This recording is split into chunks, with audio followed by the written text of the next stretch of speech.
Love clean earth. All the trash dumped on the roads gathered in the canals of the city.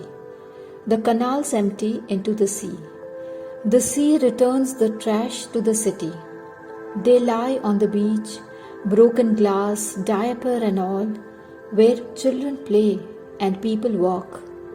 The beach is a mirror of the city, and the city a mirror of the people. Some of us volunteer to keep the beach clean. When I clean the beach, I hear the ocean speak. If every person visiting me would pick a piece of trash, I would be clean in a day. If they used bins, I would never be dirty. If they made good use of things, the earth would not be sick.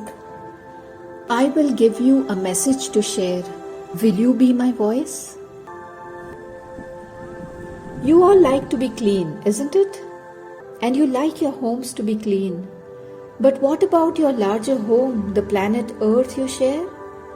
Beaches, parks, roads, canals belong to everybody equally. A single person who trashes disturbs the beauty for everyone else. Government workers pick up trash from bins and drive them to dump yards. This is time consuming enough. One cannot expect them to pick up trash too. Volunteers have stepped in, but they are also not able to cope. So huge is the population of unconscious trashers. When you have something to throw, chances are that you will find a bin. If the bin is full or you don't find one, keep your trash and empty it at home. Some first world places have no bins at all. Bins are eyesores after all. Each person carries their own trash. Surely, Indians can become conscious too. Meanwhile, you can help clean the beach. It is good workout. You meet wonderful people who care and you inspire others to volunteer. You can share awareness.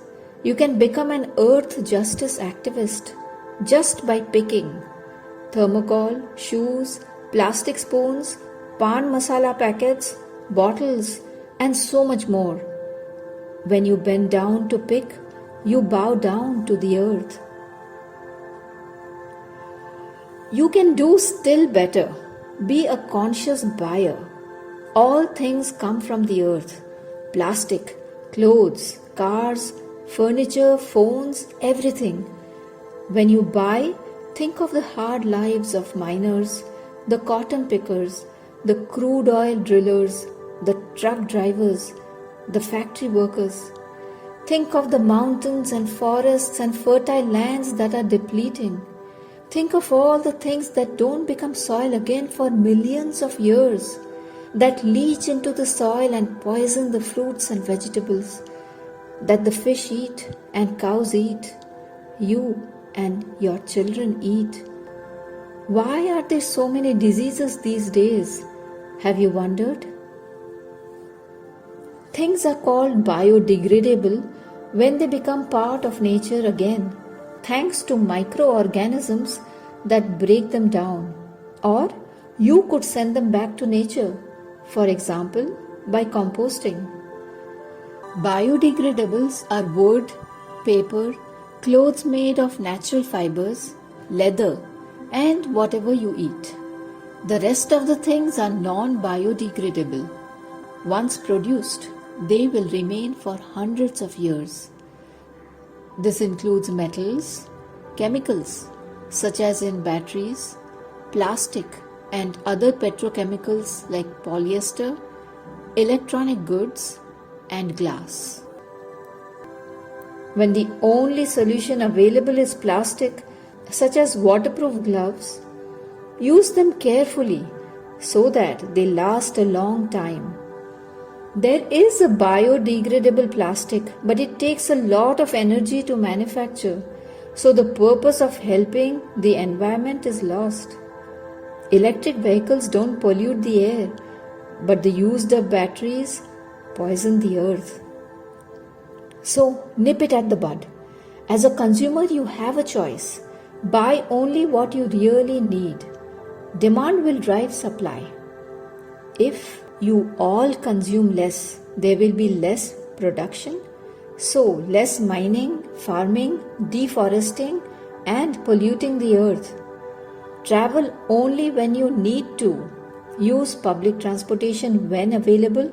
Share a ride or use the vehicle with the least carbon footprint. You know the formula well: reduce, refuse, reuse, recycle.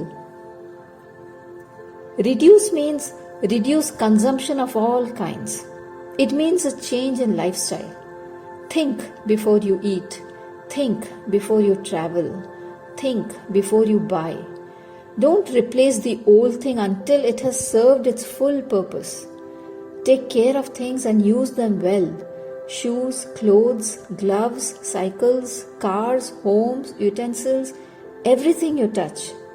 When you buy, choose things that have life, that are least processed by factories. Of toys, fruits, flowers, nuts, and grains are the most varied, colorful, and alive. Of clothes, wear plant-based fibers. Of furniture, wood is best, or nothing at all. Sit on the ground, it's good for the knees too. Cold drinks are processed. Metal and glass are heated to death. Plastic is really dead. Your nervous system needs live connections to remain healthy. Connect with people, not phones. Use primary products: clay, paper, plant-based fiber cloth, wood, metal. Eat local farm produce, not processed foods driven in from far away. When you are gifted things you don't need, simply refuse or give it to someone who needs it. There are many things that can be reused. Old shirt can be cleaning cloth, waste paper can be written on. Be creative, be regenerative. Give new life to a thing. Recycle only when a thing cannot be used anymore in any way. Plastic bottles, paper, clothes can be transformed into usable things. The process takes energy. There is wastage and pollution, and the new thing is of poor quality. Glass jars that are not broken can be reused, but glass pieces take so much energy to make a new jar that they are not worth the trouble. So broken bottles end up in landfill. Landfill means a bulldozer compacting all sorts of trash and laying it over some land, hoping it can be used for building houses someday. When you start living an earthy lifestyle and enjoy its simplicity, inspire others to try it out. In fact, I urge you to spread the light because I feel bad for the fish in my belly, and when the land breeze touches my face, I can hear the earth cry. Humans are just one of the many species, and you have taken up so much more than your due. My last appeal is to your sense of fairness. Let the less fortunate amongst you get a chance to fulfill their dreams. Let all species live happily. Let the earth breathe pure air. You have created just systems before. I know you can again.